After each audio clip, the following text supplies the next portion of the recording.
Welcome to day 9 and the next step in our shadow journey.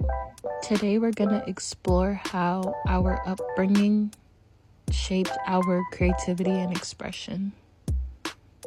You don't need anyone's permission to be creative, but that doesn't mean other people can't influence your expression. I had a very conflicting upbringing when it comes to creativity and expressing myself. For physical expression, it was nothing but rules and regulations from the men in my family.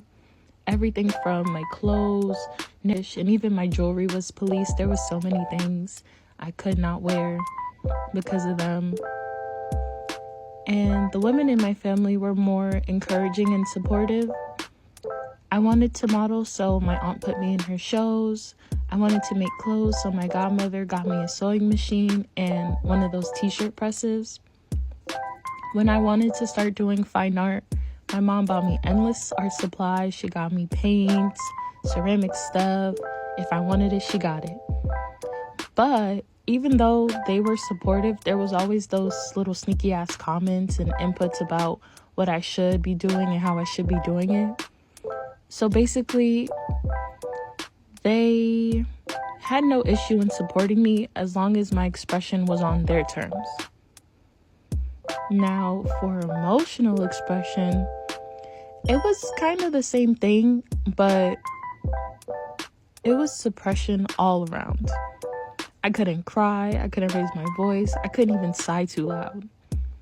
Otherwise, oh, now you have an attitude, you have nothing to cry about, yada, yada, yada. And don't let me get too excited, because now I'm being told how I need to calm down and relax. Nothing's ever that good. You don't need to be jumping about like that. Or I'm being told I like something so much, it's gonna be taken next time I get into anything.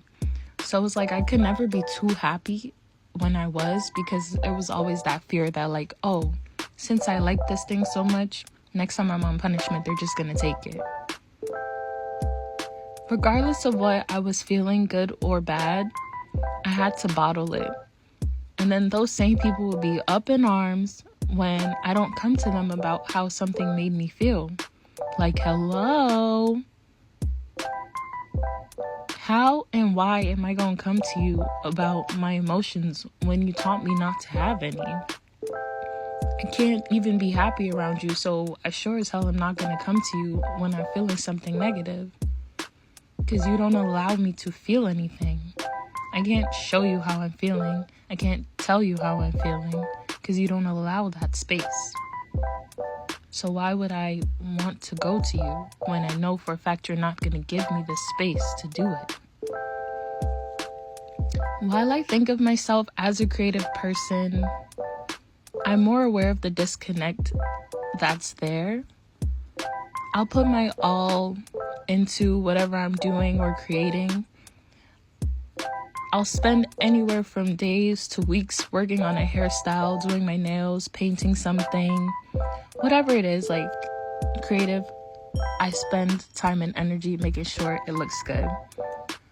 But more than half that time is just me second guessing every step I've taken.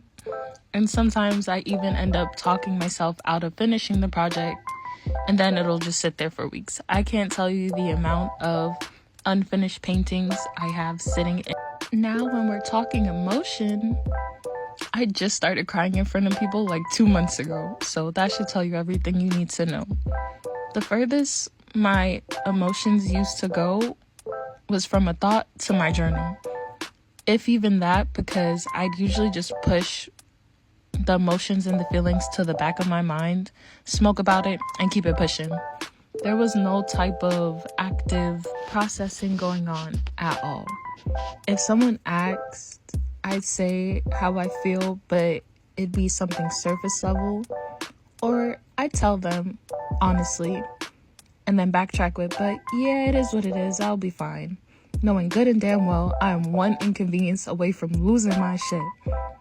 All in all, I just took over the role from my caregivers and family and started belittling myself for them. So the last few months have been a series of learning and unlearning and emotional expression, trying to build a better relationship with expressing myself artistically and emotionally, because it wasn't modeled for me and I was never given the opportunity to do it as a child. So now I have to spend my adult years learning how healthy expression looks. But along the way so far, I've learned, if you're gonna do something, just do it. Whether you're scared, excited, whatever it is, whenever a feeling or emotion comes, feel it for what it is. Don't try to intellectualize it and push it away. And always do it for yourself. Not for other people, not on their own terms, but on your own.